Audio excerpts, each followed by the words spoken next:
ने कहा हम आपकी बात से सहमत नहीं हैं, जाओ पहले अपनी माता को बुला कर लाओ। जब सीता कह देंगी भाई माता ही तो पुत्रों का परिचय कराएगी। एक बात बताओ, एक पत्नी गर्भवती थी और पति परदेश चला गया और परदेश से 10 साल बाद लौटा। तो वो जब गया था तब पत्नी गर्भवती थी, गया उसके बच्चा हो गया और बच्चा अब 10 साल का हो गया। और 10 साल बाद जब पिता आया, पहली बार पिता ने पुत्र को देखा तो ना पुत्र ने पहचाना पिता को, ना पिता ने पहचाना, क्योंकि फोटो का जमाना नहीं था। तो फिर वहां पर कौन बताएगा कि पुत्र कौन है और पिता कौन है? बोलो। वहां प्रमाण के रूप में मां का प्रमाण होगा। मां कहेगी कि ये आपका बेटा है और बेटे से कहेगी कि आपके मां का शब्द प्रमाण माना जाएगा। ऐसे ही राम जी ने कहा कि सीता जी को बुलाओ, जब वो कह देंगी कि लवकुश मेरे बेटे हैं तब मैं मानूंगा कि बात सही है। सीता मैया को बुलाया गया, वाल्मीकि जी लेकर आए। सीता मैया को कौन लेकर आया? वाल्मीकि जी लाए।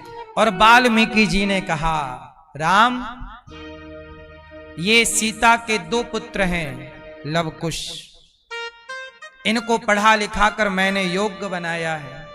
अब सीता मैया ने कहा प्रभु ये दोनों पुत्र आपके हैं, और यदि ये दोनों पुत्र आपके हैं, मैंने आपके से पुरुष का सपने में भी स्पर्श नहीं किया, और मैं गंगा की तरह पवित्र हूं यदि, मैं अग्नि की तरह पवित्र हूं यदि, तो हे पृथ्वी मां आप अपनी गोद में मुझे स्थान दे दो यदि मैं पवित्र हूं तो। अब ये कहते ही पृथ्वी मां फट गई और पृथ्वी माता विमान लेकर प्रकट हो गई, क्योंकि सीता जी का वचन है कि मैं पवित्र हूं तो पृथ्वी मुझे अपनी गोद में स्थान दे। पृथ्वी मां प्रकट हुई, सीता मां देखते देखते विमान पर बैठ गई। सारी प्रजा को क्या चाहिए था? सीता के पवित्रता का प्रमाण। सबको प्रमाण मिल गया। अब सारी प्रजा कह रही है सॉरी, क्षमा कर दो माता, गलती हो गई। सीता मां ने कहा अब क्षमा क्या, अब आप खुश रहिए, प्रसन्न रहिए। ये प्रजा को तो सीता मां की खुशी ना पच पाई, तो आपकी और हमारी खुशी लोगों को पचेगी। आज लोग परेशान इसलिए हैं कि आप खुश हैं। राम सीता की खुशी जमाने को ना पची, तो आपकी हमारी खुशी जमाने को क्या पचेगी? इसलिए सीता जी समा गई। अब पूरी कथा आपने समझ ली। अब मुझे बताओ कि सीता माता के वनवास में दोषी राम है या नहीं? कौन है? बोलो कौन? दोषी हैं वो लोग जो बिना विचारे उंगली उठा देते हैं। दोषी हैं वो लोग जो बिना विचारे चरित्र पर लांछन लगा देते हैं। इसलिए कहता हूं कुछ बोलने के पहले विचार जरूर किया करो। किसी के लिए भी कुछ भी ना बोला करो। आप तो बोलकर भूल जाएंगे, बोलकर सो जाएंगे, पर जिसके लिए बोला है क्या उसे नींद आ रही होगी? क्या उसे प्रसन्नता हो रही होगी?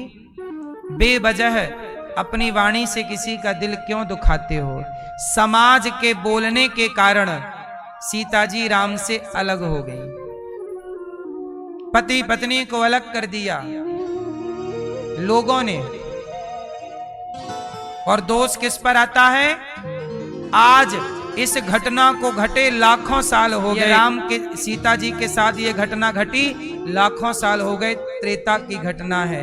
आज तक लोग राम को ही दोषी ठहराते हैं। जीवन में राम ने यही सिखाया है कि समाज की सेवा करो। इसलिए ये दास राम के रास्ते पर चल रहा है। राम जी ने उस जटायु पक्षी का दर्द समझा।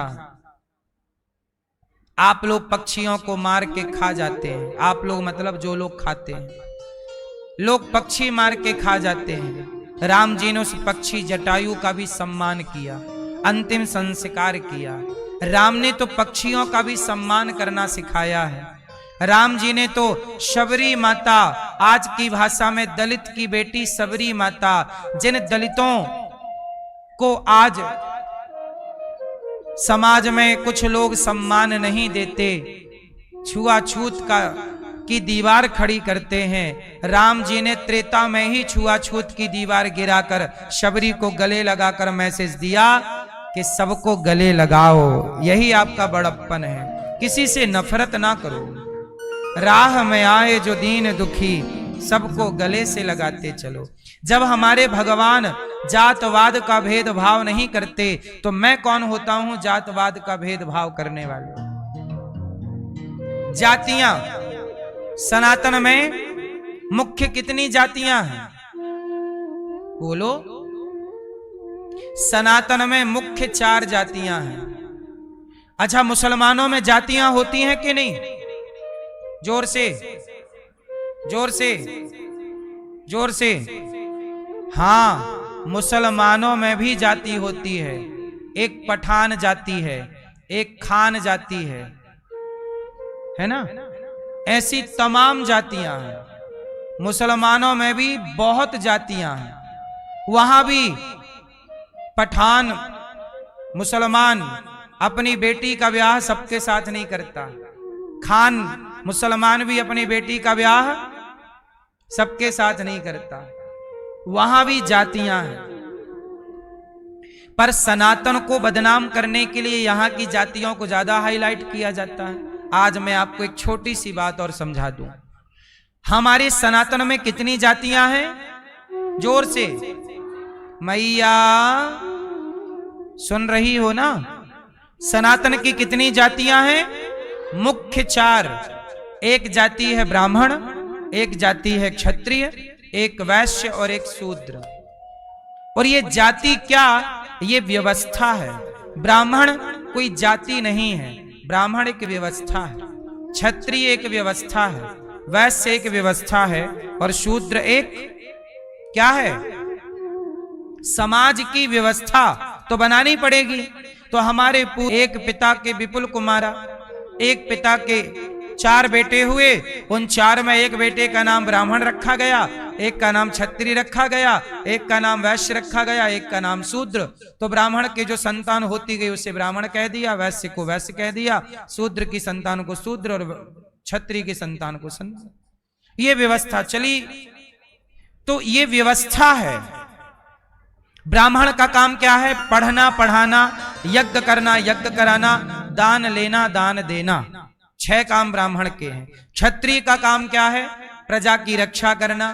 क्षत्रिय का काम है सुरक्षा की जिम्मेदारी किसकी है? देश को सुरक्षित कौन रखेगा? देश को शिक्षित कौन रखेगा? ब्राह्मण। देश को सुरक्षित कौन रखेगा? क्षत्रिय। और देश को धनवान कौन बनाएगा? वैश्य। और देश की जहां जरूरत पड़ेगी वहां